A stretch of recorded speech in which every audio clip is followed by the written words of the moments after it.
ನಮಸ್ಕಾರ. Smart screen YouTube ಚಾನಲ್ಗೆ ಸ್ವಾಗತ. ನಾನು ಶ್ವೇತಾ ಕಲಕಣಿ. ರಕ್ಷಿತಾಗೆ ಇಡಿಯಟ್, ಮುಚ್ಕೊಂಡು ಹೋಗು, ನೀನು ಎಂಥವಳು, ಎಲ್ಲಿಂದ ಬಂದವಳು ಅನ್ನೋದು ಇಲ್ಲೇ ಗೊತ್ತಾಗುತ್ತೆ. ರಕ್ಷಿತಾಳ ಸೂಟ್ ಕೇಸ್ನ ಎತ್ತಿ ಬಿಸಾಕಿ ದರ್ಪ ತೋರಿ ಮಾನಸಿಕವಾಗಿ ಹಿಂಸೆ ಕೊಡ್ತಿದ್ದಾಳೆ ಅಶ್ವಿನಿ ಗೌಡ ಮತ್ತು ಜಾನ್ವಿ. ಅಶ್ವಿನಿಯ ಮಾತಿಗೆ ಕರುನಾಡ ಜನ ಕೆಂಡವಾಗಿದ್ದಾರೆ. ಆದರೆ ಬಿಗ್ ಬಾಸ್ ಯಾವುದೇ ಆಕ್ಷನ್ನ ಇನ್ನೂ ತಗೊಂಡಿಲ್ಲ. ವಾರದ ಕಥೆಯಲ್ಲಿ ಕೆಚ್ಚ ಅಶ್ವಿನಿಗೆ ಚಾಟಿ ಬೀಸದಿದ್ರೆ ಕನ್ನಡಿಗರು ಸುಮ್ಮನೆ ಕೂರೋದಿಲ್ಲ. ಅಶ್ವಿನಿ ದರ್ಪವನ್ನ ಕಾದು ನೋಡ್ತಾ ಇರುವ ಬಿಗ್ ಬಾಸ್ ಏನ್ ಶಿಕ್ಷೆ ಕೊಡಬೇಕು, ಈ ವಿಚಾರದ ಕುರಿತಾಗಿ ಮಾತಾಡ್ತಾ ಹೋಗೋಣ. ವಿಡಿಯೋನ ಅಂತ್ಯದವರೆಗೂ ನೋಡಿ. ವಿಡಿಯೋ ಇಷ್ಟ ಆಗಿದ್ರೆ ಲೈಕ್, ಶೇರ್, ಕಾಮೆಂಟ್, ಸಬ್ಸ್ಕ್ರೈಬ್ ಮಾಡೋದನ್ನ ಮರಿಬೇಡಿ. ವೀಕ್ಷಕರೇ, ಈ ಅಶ್ವಿನಿ ಗೌಡ ಜಾನ್ವಿಗೆ ಅದೇನಾಗಿದೆಯೇನೋ ಗೊತ್ತಿಲ್ಲ. ಈ ಬಿಗ್ ಬಾಸ್ ಮನೆಯಲ್ಲಿ ರಂಪಾಟ ಮಾಡ್ತಾ, ಚೀರಾಡ್ತಾ, ಯಾರನ್ನೋ ಒಬ್ಬರನ್ನ ಟಾರ್ಗೆಟ್ ಮಾಡಿ, ಟ್ರಿಗರ್ ಮಾಡಿ ಅವ್ರ ಜೊತೆ ಜಗಳಕ್ಕೆ ನಿಂತ್ಕೊಂಡ್ರೆ ಪ್ರತಿಯೊಂದು ಪ್ರೋಮೋದಲ್ಲೂ ಕೂಡ ನಾವೇ ಹೈಲೈಟ್ ಆಗ್ತೀವಿ, ನಾವೇ ಮಿಂಚುತ್ತಾ ಇರ್ತೀವಿ. ಬಿಗ್ ಬಾಸ್ ಮನೆ ಒಳಗಡೆ ಕೊನೆಯವರೆಗೂ ಕೂಡ ನಾವಿದ್ದು ಟ್ರೋಫಿನ ಗೆದ್ದು ಹೋಗ್ಬೋದು ಅನ್ನೋ ಭ್ರಮೆಯಲ್ಲಿದ್ದಾರೆ, ಏನೋ ಗೊತ್ತಾಗ್ತಾ ಇಲ್ಲ. ಯಾಕೆಂತಂದ್ರೆ ಚಿಕ್ಕ ಹುಡುಗಿ ಕಣ್ರಿ, ಹತ್ತತ್ರ ಒಂದು 20-19 ವಯಸ್ಸಿನ ಹುಡುಗಿ ರಕ್ಷಿತಾ ಶೆಟ್ಟಿಗೆ ಈ ರೀತಿಯಾಗಿ ಮಾನಸಿಕವಾಗಿ ಕಿರುಕುಳ ಕೊಡ್ತಾ ಇರೋದನ್ನ ನೋಡ್ತಾ ಇರುವಂತಹ ಕನ್ನಡಿಗರು ತುಂಬಾ ಬೇಸರವನ್ನ ವ್ಯಕ್ತಪಡಿಸ್ತಾ ಇದ್ದಾರೆ.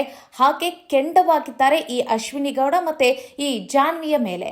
ಯಾಕೆ ಅಂತಂತಂದ್ರೆ ಅವಳ ಮೇಲೆ ಅಂತಂದ್ರೆ ಈ ರಕ್ಷಿತಾ ಶೆಟ್ಟಿ ಮೇಲೆ ನಾಗವಲ್ಲಿ ಬರ್ತಾಳೆ, ನಾಗವಲ್ಲಿ ತರ ಸೀರೆಯನ್ನ ಉಟ್ಕೊಂಡು ಹೋಗಿ ಈ ಒಂದು ಕ್ಯಾಮೆರಾ ಮುಂದೆ, ಕನ್ನಡಿ ಮುಂದೆ ಡ್ಯಾನ್ಸ್ ಮಾಡ್ತಾಳೆ ಅಂತ ಹೇಳಿ ಬಾತ್ರೂಮ್ನಲ್ಲಿ ಡ್ಯಾನ್ಸ್ ಮಾಡ್ತಾಳೆ, ಇವಳ ಮೇಲೆ ನಾಗವಲ್ಲಿ ಬರ್ತಾಳೆ, ಗೆಜ್ಜೆ ಸೌಂಡು ಮಾಡ್ತಾಳೆ, ಹೀಗೆ ಒಂದಷ್ಟು ಆಕೆಯ ಮೇಲೆ ಅಪಪ್ರಚಾರವನ್ನ ಮಾಡ್ತಾ ತಾವೇ ಸಲ್ಲದ ಕತೆಗಳನ್ನ ಕಟ್ಟಿ ತಾವು ಬೆಡ್ ಮೇಲೆ ಮಲ್ಕೊಂಡು ತಮ್ಮ ಜುಮ್ಕಿನ ಕೈಯಲ್ಲಿ ಆಡಿಸಿ ಗೆಜ್ಜೆ ಸೌಂಡನ್ನ ಮಾಡಿ ಆ ಹುಡುಗಿ ತಲೆ ಮೇಲೆ ಕಟ್ತಾ ಇರೋದಿದೆಯಲ್ಲ, ಇದು ಕನ್ನಡಿಗರನ್ನ ಕೆರಳಿಸುವಂತೆ ಮಾಡ್ತಾ ಇದೆ. ಕನ್ನಡ ಪರ ಹೋರಾಟಗಾರ್ತಿ, ಕನ್ನಡಕ್ಕಾಗಿ, ಕನ್ನಡ ಉಳಿವಿಗಾಗಿ ಬಡದಾಡ್ತಾ ಇರುವಂತಹ ಅಶ್ವಿನಿ ಗೌಡ ಈ ರೀತಿಯಾಗಿ ಕನ್ನಡಿಗರಿಂದ ದೂರ ಆಗೋದೇನಿದೆಯಲ್ಲ, ಇದಂತೂ ಹೇಳ್ತೀನಿ, ಈ ಬಿಗ್ ಬಾಸ್ ಮನೆಯಿಂದ ಅಂದ್ರೆ ಹೋಗಕ್ಕಿನ ಪೂರ್ವದಲ್ಲಿ ಅವ್ರ ಮೇಲೆ ಅಪಾರ ಪ್ರಮಾಣದಂತ ಗೌರವ, ರೆಸ್ಪೆಕ್ಟ್ ಅನ್ನ ಜನ ಹೊಂದಿದ್ರು. ಅವರಂತಂದ್ರೆ ಕೈ ಮುಗಿದು ಮಾತನಾಡುವಂತ ಹೆಣ್ಮಗಳು ಅನ್ನೋ ರೀತಿಯಾಗಿ ಅವ್ರನ್ನ ನೋಡ್ತಾ ಇದ್ರು ಜನ.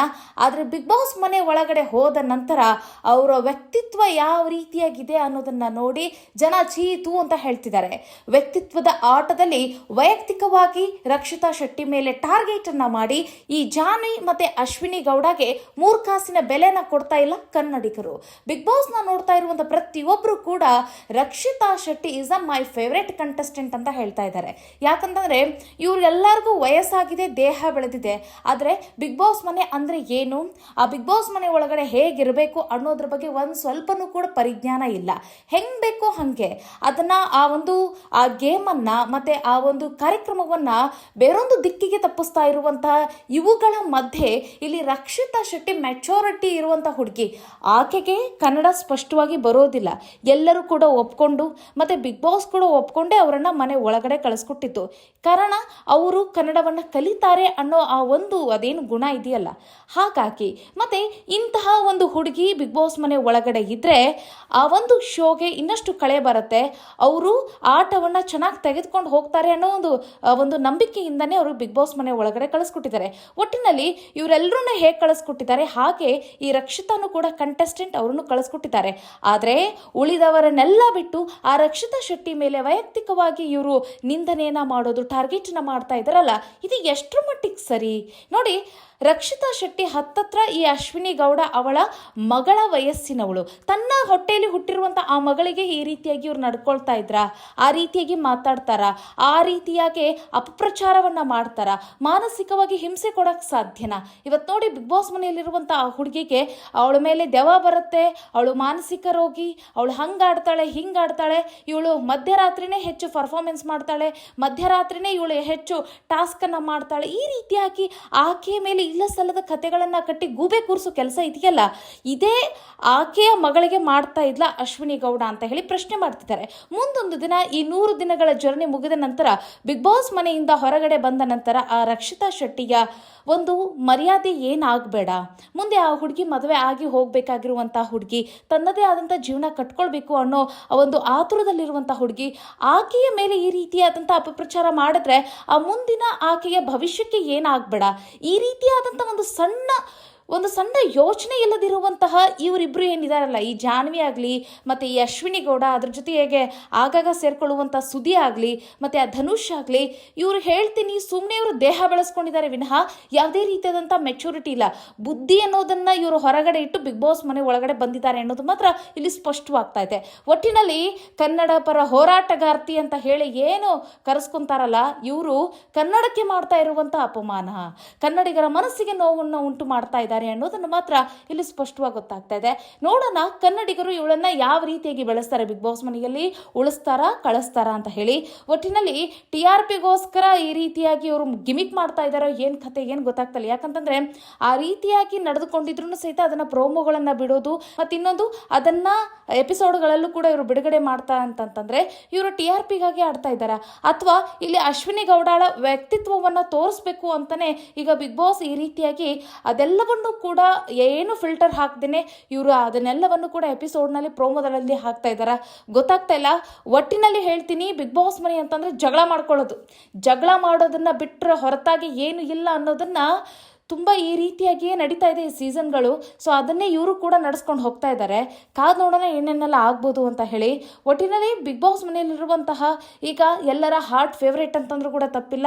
ಮತ್ತು ಬಿಗ್ ಬಾಸ್ ಮನೆಯಲ್ಲಿ ಒಳ್ಳೆ ಕಂಟೆಂಟ್ ಮತ್ತು ಜನಗಳಿಗೆ ಮನರಂಜನೆಯನ್ನು ಕೊಡ್ತಾ ಇರುವಂಥ ಬೆಡಗಿ ಈ ರಕ್ಷಿತಾ ಶೆಟ್ಟಿಯ ಮೇಲೆ ಎಲ್ಲರ ಕಣ್ಣು ಅಂತಂದರೆ ತಪ್ಪಿಲ್ಲ. ಸೊ ಹಾಗಾಗಿ ಎಲ್ಲಿ ಇವಳು ಇನ್ನೋಸೆನ್ಸನ್ನ ಜಾಸ್ತಿ ತೋರಿಸಿ ಜನಗಳ ಮನಸ್ಸನ್ನು ಕದಿತಾಳೆ, ಓಟ್ನ ಜಾಸ್ತಿ ಮಾಡಿಸ್ಕೊಂಡು ತಾನೇ ಟ್ರೋಫಿನ ಗೆದ್ದು ಹೋಗ್ಬೋದು ಅನ್ನೋ ಒಂದು ಆ ಭಯದಲ್ಲಿ ಇವರೆಲ್ಲರೂ ಫ್ರಸ್ಟ್ರೇಟ್ ಆಗಿ ಆಕೆಯ ಮೇಲೆ ಈ ರೀತಿಯಾಗಿ ಇಲ್ಲ ಸಲ್ಲದ ಆರೋಪವನ್ನು ಮಾಡ್ತಾ ಇದ್ದಾರೆ ಅನ್ನೋದು ಮಾತ್ರ ಇಲ್ಲಿ ಗೊತ್ತಾಗ್ತಾ ಇದೆ.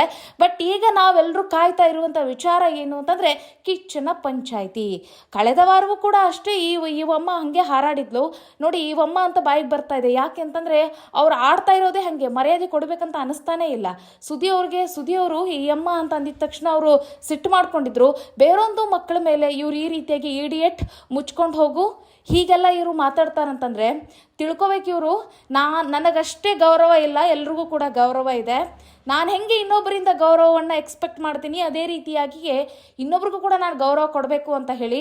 ಈ ಅಮ್ಮಂಗೆ ಏನಂತಂದರೆ ಇನ್ನೊಬ್ಬರಿಗೆ ಗೌರವ ಕೊಡೋದು ಗೊತ್ತಿಲ್ಲ, ಇವ್ರಿಗೆ ಯಾವ ಶಾಲೆಯಲ್ಲಿ ಪಾಠ ಮಾಡಿದ್ದಾರೆ ಏನೋ, ನೀನು ಇನ್ನೊಬ್ಬರಿಗೆ ಗೌರವ ಕೊಡೋಕೆ ಹೋಗ್ಬೇಡ, ನಿನಗೆ ಮಾತ್ರ ಗೌರವ ತಗೋ ಅಂತ ಹೇಳಿ ಕಳಿಸಿದ್ದಾರೆ ಏನೋ ಗೊತ್ತಿಲ್ಲ. ಹಾಗಾಗಿ ನೋಡಿ ಇವ್ರನ್ನ ಯಾರು ಕನ್ನಡ ಪರ ಹೋರಾಟಗಾರ್ತಿ ಅಂತ ಮಾಡಿದ್ರು ಏನೋ ಗೊತ್ತಿಲ್ಲ. ಒಟ್ಟಿನಲ್ಲಿ ನಿಜ ಹೇಳ್ತೀನಿ, ಇಷ್ಟೊಂದು ಸಿಟ್ಟು ಬರ್ತಾ ಇದೆ ಅವ್ರ ಮೇಲೆ ಈ ರೀತಿಯಾಗಿ ಅವ್ರು ನಡೆದುಕೊಳ್ತಾ ಇರುವಂಥ ರೀತಿ. ಹಾಗಾಗಿ ಇದೆಲ್ಲವೂ ಕೂಡ ಕನ್ನಡಿಗರಿಗೆ ಬಿಟ್ಟಿರುವಂಥ ವಿಚಾರ. ನೋಡೋಣ ಏನೇನೆಲ್ಲ ಆಗ್ಬೋದು ಅಂತ ಹೇಳಿ. ಕಿಚ್ಚ ಸುದೀಪ್ ಅವರು ಕಳೆದ ವಾರ ಪಂಚಾಯಿತಿಯಲ್ಲಿ ಅವ್ರಿಗೆ ಸರಿಯಾಗಿ ಚಾಟಿ ಬೀಸ್ತಾರೆ, ಸರಿಯಾಗಿ ಮಾತಾಡಮ್ಮ ಅಂತ ಹೇಳಿ ಒಂದು ಬುದ್ಧಿ ಹೇಳ್ತಾರೆ, ತಿಳಿ ಹೇಳ್ತಾರೆ ಅಂತ ಅನ್ಕೊಂಡಿದ್ವಿ. ಇವಮ್ಮಂದು ಏನು ಕತೆ ಅಂತಂತಂದ್ರೆ, ಇವಮ್ಮನ ಕತೆ ಏನು ಅಂತಂದ್ರೆ ವಾರದ ಎಂಡಿಂಗ್ನಲ್ಲಿ ಅಂತಂದ್ರೆ ಸುದೀಪ್ ಅವರ ಪಂಚಾಯಿತಿಯಲ್ಲಿ ಮೆತ್ತಗಿದ್ದು ಬಿಡ್ತಾಳೆ. ಏನೂ ಗೊತ್ತೇ ಇಲ್ಲ, ಏನೂ ಮಾತಾಡೇ ಇಲ್ಲ ಅನ್ನೋ ರೀತಿಯಾಗಿ ಮಾತನಾಡ್ತಾರೆ. ಸೊ ಅವಾಗ ಏನು ಅನ್ಕೋಬೇಕು ಅಂತಂದ್ರೆ ಏನೂ ಮಾಡೇ ಇಲ್ಲ ಅಶ್ವಿನಿ ಗೌಡ, ಮಾಡಿದ್ದೆಲ್ಲವೂ ಕೂಡ ಸರಿ ಅನ್ನೋ ರೀತಿಯಾಗಿ ಇನ್ನೊಂದು ಮುಖವಾಡವನ್ನು ಹಾಕಿಕೊಂಡು ಕೂರ್ತಾರೆ. ಬಟ್ ಇವರು ಎಪಿಸೋಡ್ಗಳಲ್ಲಿ ನೋಡಬೇಕು, ಇವರು ವಾರದ ಡೇ ಎಪಿಸೋಡಲ್ಲಿ ನೋಡಬೇಕು ಇವ್ರು ಯಾವ ರೀತಿಯಾಗಿ ಕ್ರೂರವಾಗಿರ್ತಾರೆ ಅನ್ನೋದನ್ನ ಕಾದು ನೋಡೋಣ. ಕಿಚ್ಚ ಸುದೀಪ್ ಅವರು ಕಳೆದ ವಾರ ಬಿಟ್ಟಿದ್ದಾರೆ ಇವಳನ್ನ, ಹೋಗ್ಲಿ ಬಿಡು ಅಂತ ಬಿಟ್ರ ಅಥವಾ ಒಂದು ಚಾನ್ಸ್ ಕೊಡೋಣ ಅಂತ ಬಿಟ್ರೋ ಗೊತ್ತಿಲ್ಲ. ಈ ವಾರ ಮಾತ್ರ ಈ ಪಂಚಾಯಿತಿಯಲ್ಲಿ ಮಾತಾಡದೇ ಇದ್ರೆ ಸುಮ್ಮನಿರೋದಿಲ್ಲ ಕನ್ನಡಿಗರನ್ನು ಕೆರಳುವಂತೆ ಮಾಡಿಬಿಡತ್ತೆ. ಹಾಗಾಗಿ ಏನೇನೆಲ್ಲ ಆಗ್ಬೋದು ಅದೆಲ್ಲವನ್ನು ಕೂಡ ಕಾದು ನೋಡೋಣ. ಮುಂದಿನ ವಿಡಿಯೋದಲ್ಲಿ ಮತ್ತೊಂದು ವಿಶೇಷ ವಿಚಾರದಲ್ಲಿ ಸಿಗೋಣ. ಒಟ್ಟಿನಲ್ಲಿ ರಕ್ಷಿತಾ ಶೆಟ್ಟಿಯ ಮೇಲೆ ನಾಗವಲ್ಲಿ ಬರುತ್ತೆ, ಮತ್ತು ಆಕೆ ಹಾಗೆ ಆಕೆ ಹಿಂಗೆ ಆಕೆಯ ಸೂಟ್ಕೇಸನ್ನು ಎತ್ತಿ ಬಿಸಾಕಿರೋದು, ನೀನು ಎಲ್ಲಿಂದ ಬಂದವಳು ಅನ್ನೋದನ್ನು ಇಲ್ಲೇ ಗೊತ್ತಾಗುತ್ತೆ ನೋಡು ಅಂತ ಹೇಳಿ ಅವಳ ಸೂಟ್ಕೇಸ್ನ ಬಿಸಾಕ್ತಾ ಇರೋದು, ಎತ್ತೆತ್ತಿ ಬಿಸಾಕಿ ದರ್ಪ ತೋರಿಸ್ತಾ ಇರೋದು. ಒಂದು ಅರ್ಥ ಮಾಡ್ಕೊಳ್ಬೇಕು ಇಲ್ಲಿ ಅಶ್ವಿನಿ ಗೌಡ, ಇಲ್ಲಿ ರಕ್ಷಿತಾ ಶೆಟ್ಟಿ ಪಾಕಿಸ್ತಾನದಿಂದ ಬಂದಿಲ್ಲ, ನಮ್ಮ ಕರ್ನಾಟಕದ ಹುಡುಗಿ. ಅವಳು ಮುಂಬೈನಲ್ಲಿ ಓದ್ಕೊಂಡು ಬೆಳೆದಂಥ ಹುಡುಗಿ, ಆದರೆ ಕರ್ನಾಟಕದ ಮೂಲ, ಕರ್ನಾಟಕದ ಹೆಣ್ಮಗಳು ಅವಳು ರಕ್ಷಿತಾ ಶೆಟ್ಟಿ. ಆಕೆ ಮೇಲೆ ಈ ಅಶ್ವಿನಿ ಗೌಡ ಅವಳ ರಂಪಾಟ ಏನೋ ಅಂತಾರಲ್ಲ, ಅದು ಗುಬ್ಬಿ ಮೇಲೆ ಬ್ರಹ್ಮಾಸ್ತ್ರ ಅನ್ನೋ ರೀತಿಯಾಗಿ ಇಲ್ಲಿ ಅಶ್ವಿನಿ ಗೌಡ ನಡೆದುಕೊಳ್ತಾ ಇದ್ದಾಳೆ. ನೋಡೋಣ ಯಾವ ರೀತಿಯಾಗಿ ಕಿಚ್ಚ ಸುದೀಪ್ ಅವರು ಅವಳ ಮೇಲೆ ಚಾಟಿ ಬೀಸ್ತಾರೆ ಅಂತ ಹೇಳಿ. ಮುಂದೊಂದು ದಿನ ಈ ಬಿಗ್ ಬಾಸ್ ಮನೆಯಲ್ಲಿ ಅಶ್ವಿನಿ ಗೌಡ ಅವಳಿಗೆ ಇರಲಿಕ್ಕೆ ಅರ್ಹತೆ ಇದೆಯಾ ಇಲ್ವೋ ಅನ್ನೋದನ್ನ ಪಂಚಾಯಿತಿಯ ನಂತರ ಗೊತ್ತಾಗುತ್ತೆ. ಕಾದು ನೋಡೋಣ ಏನೇನೆಲ್ಲ ಆಗ್ಬೋದು ಅಂತ ಹೇಳಿ. ಮುಂದಿನ ವಿಡಿಯೋದಲ್ಲಿ ಮತ್ತೊಂದು ವಿಶೇಷ ವಿಚಾರದಲ್ಲಿ ಸಿಗೋಣ. ಅದಕ್ಕಿಂತ ಪೂರ್ವದಲ್ಲಿ ಈ ಒಂದು ರಿವ್ಯೂ ಬಗ್ಗೆ, ರಕ್ಷಿತಾಳ ಕುರಿತಾಗಿ ಮಾತನಾಡಿರುವ ಈ ವಿಚಾರದ ಬಗ್ಗೆ ನಿಮಗೇನು ಅನಿಸ್ತು ಕಾಮೆಂಟ್ ಮಾಡೋದನ್ನು ಮರಿಬೇಡಿ. ಸಿಗೋಣ ಮುಂದಿನ ವಿಡಿಯೋದಲ್ಲಿ. ನಮಸ್ಕಾರ.